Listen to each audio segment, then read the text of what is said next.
In this video, we are going to get familiarized with the MITApp Inventor first, because that is very important. Whenever you actually want to work on any tool, you first want to get familiarized with the tool first. That's when you can effectively work on it and efficiently develop your application. So let's get started. So this whole UI, this whole project has been developed by the MIT alumni, and they have made it so easy for us to develop the apps, which is like just simply drag and drop it. We will get like more familiarized with all those operations. So as part of this video, let me explain you the different tools they actually provided to us, like how can we create a project, how can we delete a project, how can we restore a deleted project, how can you build a couple of components into your app, and where how it all actually looks like, how can you simulate that in your laptop or in your mobile phone, how can you actually build an apk file which you can share it with your colleagues, teammates, and then test that application out, right? This is all very interesting. So in this introduction video, I'm going to cover a little bit on each of the section, but it will give you some confidence. So first of all, to get started, you will have to get into this URL, which is ai2.appinventor.mit.edu. I will provide this link in the description. So as soon as you click on this one, and then the very first time when you get into this website, it will let you log in with your Gmail account. If you don't have a Gmail account, you can create one on the fly. If you already have, you can authenticate it using that existing Gmail account. All right, so once you do that, you will be in this page. Assume you won't see this trial one project. So once you're in here, you can see you can either create a new project. All right, for you, for the first time, it's going to be like very fresh, very clean in this page. So you can actually create a new project here. So let's say we create experiment one. All right, and then click OK. As soon as you do that, it will open up a brand new screen. So before we get into any of these components, any of these sections, let's actually see what we have at the top. So first you have the projects. So in case you want to switch between the projects, you can always do that by clicking on my projects, and you can select any one of them. And we'll get into the connect build settings just a little bit after some time. Okay, so let's get into this experiment one. Now this view, whatever you're seeing here, is a viewer perspective. Like, you are developing an application, you want to find out how your UI is going to look like. So this is very important. And now the same application can be deployed or can be installed in various devices, right? So what you're seeing, that is part of the mobile phone. Now if you want to change that, you can certainly do that to tabular size, which they give it already, or a monitor size. Right, for simplicity, let's keep it as a font size, so that we can see all the components whatever we drag when you're actually building an application. So this is quite useful for us. And this is like the screen one. If you want to add a new screen, you can always do so by saying okay, select the screen one. You can see the screen one here, or you can add a new screen and say screen 2, second 2.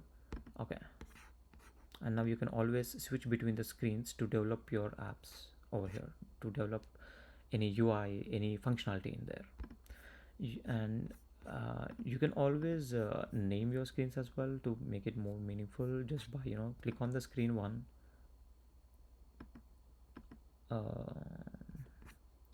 I say I don't think like they give us an option to change the screen name, but anyways, we can manage that through here. All right, so second part, so you have to build some components on this one. So you have to drag and drop some stuff over here, right? So on the palette on the left side, you can see a palette where it mentions like a lot of different components. So it's very simpler. Like, let's say if you want to create a button, like, you don't have to write any code. It's basically it makes it much easier to develop an app over here, right? Yeah, just drag and drop the button over here, and then you can see when you click on the button on the rightmost side, you can see all the properties that you can apply on a button, like what do you want the background color to be. You can change that easily. If you want to change the font size to, let's say, 16, right, you can easily observe, the size has been increased. Like that, you can explore each one of them at your free time. But there are like a lot of properties. For example, you just bring in like the checkbox, and you can see all the checkbox related properties. Now if you have to, normally we do switch between the different components to change the properties and so on. That can completely be done in this component section. So you click on the whatever the component that you want to work on, and automatically all the properties will show up on the right side. Okay, and if you want to delete the button or any other component, you can certainly select this and then click on delete, and then it will once again ask you to make sure, it's going to delete all the blocks related to this button as well. Now we will talk about the blocks as well. All right, so I'm going to delete this one for a simple experimentation thing. And next, so there are like a lot of other components that we want to use, and I am going to make a separate videos on the, I'll try to make on most of them, but based on the use case wise and based on the important ones that we frequently use, I'm going to make it separate videos and then put it in my channel. Please subscribe to it so that you get the notified. Next, the layout part.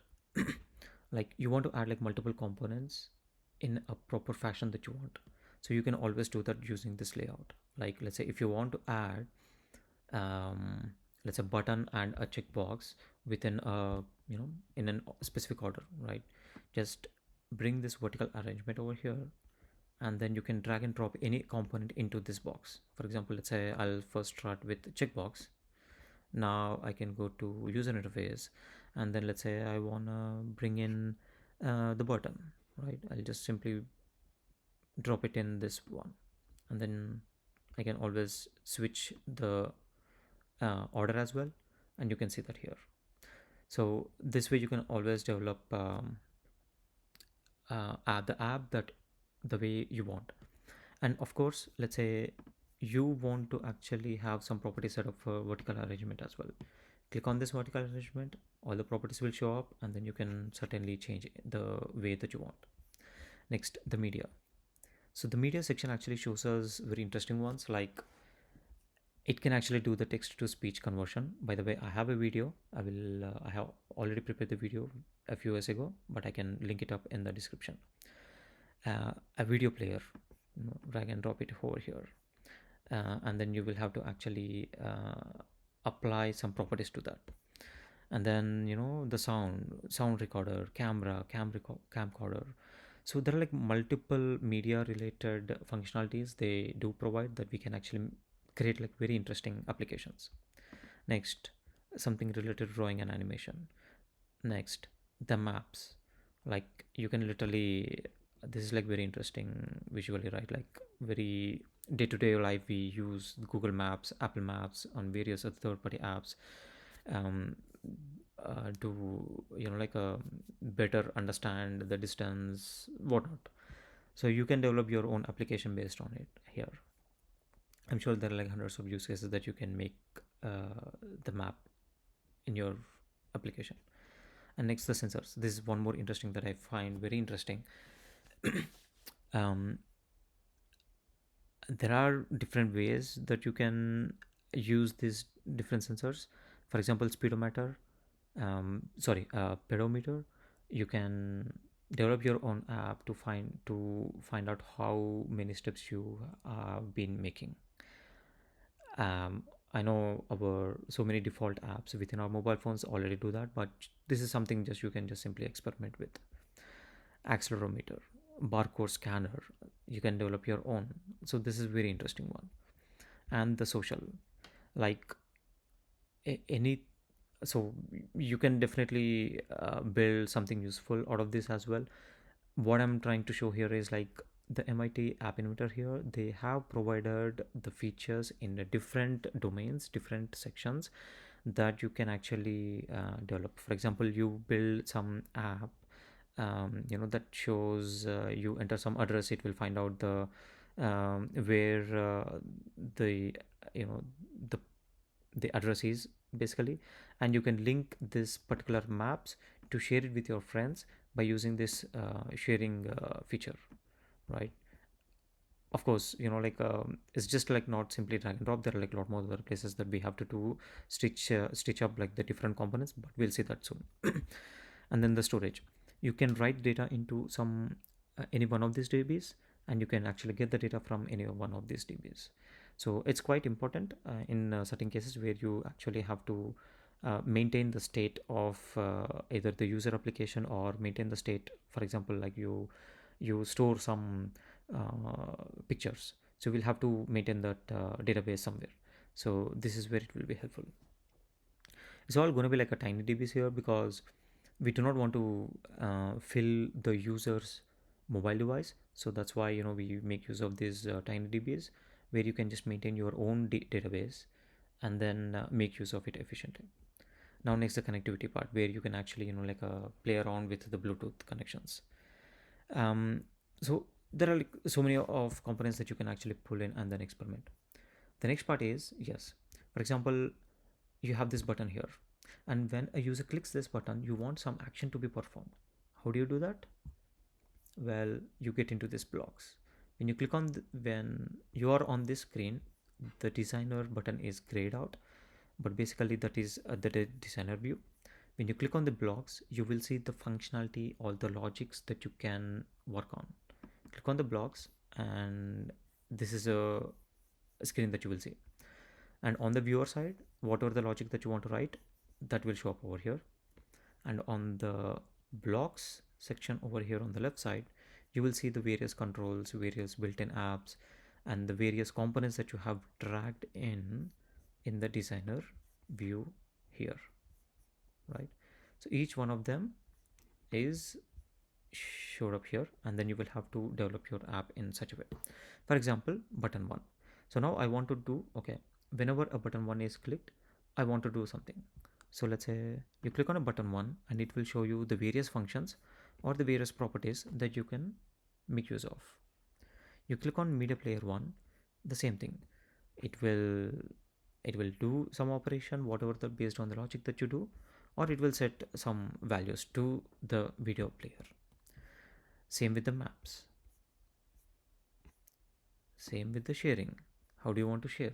You want to share a file and a message? You want just only the share the file?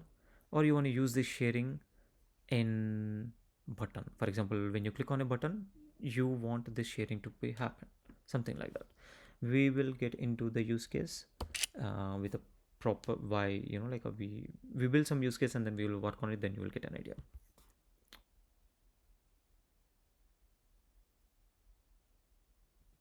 Yeah, because it's gonna, I just deleted one block and it does not have anything else to show, that's why it says like that. All right, next you have this built-ins, where when you click on this one, it will show you if then else blocks. For example, like if this matches, then perform so and so thing. If this matches, then perform so and so thing. If not, then else, do something else. So there are like so many if else conditions, or for each conditions that you can perform. These are all the control sections that you can manage with. Next, the logic, where you can actually perform some operations like apply. These are like the values you are providing, the boolean values.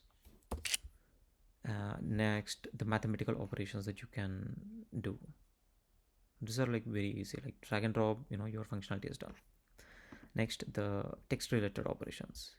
Next, the list. You want to maintain some list, you can prepare a list, you can add a list, you can add an item to the existing list, and such kind of things. You can check if an item exists in a list.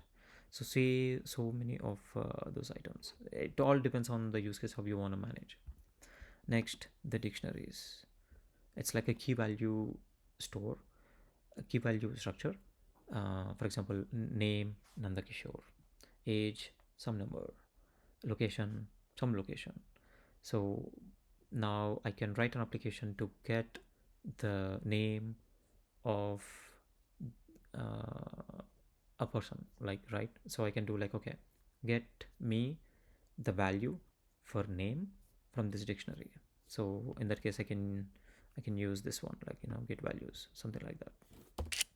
Next, colors. You can apply this colors logically also. Next, the variables. You can initialize a variable, you can get the initialized variable, you can set the variable, you can manipulate this variable by using the set command. This is a local variable within a function, various things. Next, the procedures. Of course, procedures are like the functions. You can build your own function and make use of those functions again. All right, so now we went into the block section as well. So you can always click designer, you can add more component, and that will, for example, let's say sharing contact picker, this is added here. Now even in the blocks you will see the contact picker. Right, now let's assume you have built your application, you have tested it, but sorry, you want to test it. So there are like three different ways that you can test it out. So click on the connect and you will see AI companion. So MIT app, MIT folks, they have built an iOS app, Android app, where you can simply download that app, which is a MIT app AI companion. For example, when you click on this one, right, you can actually see how you can actually uh, download for the iPhones and the Android phones, right? So as soon as you do that, you can install that app and then open it up, and then it will ask you to scan a QR code, or you can enter this particular code manually. So once you do this, you will be able to easily view the application that you have developed in the laptop in your phone, so that you can easily operate and test it out. That is one way. Another way is emulator. So once you set up this emulator, right, it will pop up another screen here where you can test within the laptop itself. Another way is USB. You can connect your phone to your laptop and then test things out. And if you want a fresh restarts of the app, or the hard reset, then you can make use of these features. Now the next is, let's assume your whole application is ready and you want to share it with your friends, colleagues, to test this app in different phones, for different Android versions also, or any versions, right? So you can actually, what you have to do is you will have to build an APK file. So click on this one, click Android APK file, and it will generate an APK file. Share that APK file with your known people, and then have them test it out, get the feedback, develop it again. You can do the same. All right, so I know we have actually used many, we have went through the many components. I hope this made you familiar with the tool, and this is like very important in the beginning, because until unless you don't know like what is a designer, what is a blogs, you would end up spending more time in like scratching your head, try to figure out the things and all. So I hope like this will help you out. um, i'm going to I'm going to make more videos based on the use cases and make use of these different components here, um, and add it in my channel. So please subscribe, and I hope all these videos are going to be useful to you guys. Thanks everyone, stay safe.